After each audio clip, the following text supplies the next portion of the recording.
वो दे रहा था कि मैं यहीं पे हूँ और मुझे पसंद नहीं आ रहा तुम लोग जो भी चीज़ें कर रहे हो। उसी रात जब मम्मी सो रही थी तो सडनली उन्हें फील हुआ जैसे कि उनके पूरे बॉडी पे कोई वजन आ गया हो। वो सांस नहीं ले पा रही थी, प्रेग्नेंट थी तो पेट दब रहा था, पूरे कम्प्लीटली सफोकेट हो रही थी। तो उन्होंने, पापा बगल में सो रहे थे तो उन्हें जगाने के लिए ऐसे हाथ मारा साइड में।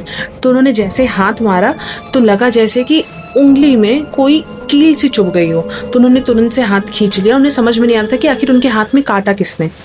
फिर उसके बाद जब उन्हें ऐसा लग रहा था कि अब वो बेहोश हो जाएंगे क्योंकि सांस ले नहीं पा रही थी, इतना ज़्यादा भारी वजन फील हो रहा था, फिर पूरी ताकत लगा के उन्होंने हाथ मारा तो पापा का सर पकड़ाया उन्हें। तो बाल उन्होंने पकड़ के कस के खींच दिया पापा के बाल को। तो पापा चिल्लाते हुए बिल्कुल उठे कि किसने किया। तो जैसे ये चीज़, वो चिल्ला करके पापा उठे, अपने आप मम्मी की बॉडी पे से वजन हट गया। उसके बाद मम्मा नॉन स्टॉप रोई जा रही थी क्योंकि वो चीज़ ऐसा था कि उनके मुंह से आवाज़ नहीं निकल रही है। उन्हें ऐसा फील हो रहा था जैसे कि इधर शी विल डाई और शी विल पास आउट। तो उस समय बाय चांस पापा जग गए। तो पापा ने दुर्गा सप्तशती होती है, मेरे पापा दुर्गा माँ के बहुत बड़े भक्त हैं, तो वो हमेशा से दुर्गा पाठ करते आए हैं। तो उन्होंने उसमें कवच होता है, तो वो कवच पढ़ के मम्मा को पूरा फूंका। तो जब वो लाइट जला के वो चीज़ देख रहे थे तब मम्मी को सडनली उन्होंने पापा से पूछा कि आपने मुझे दांत क्यों काटा था।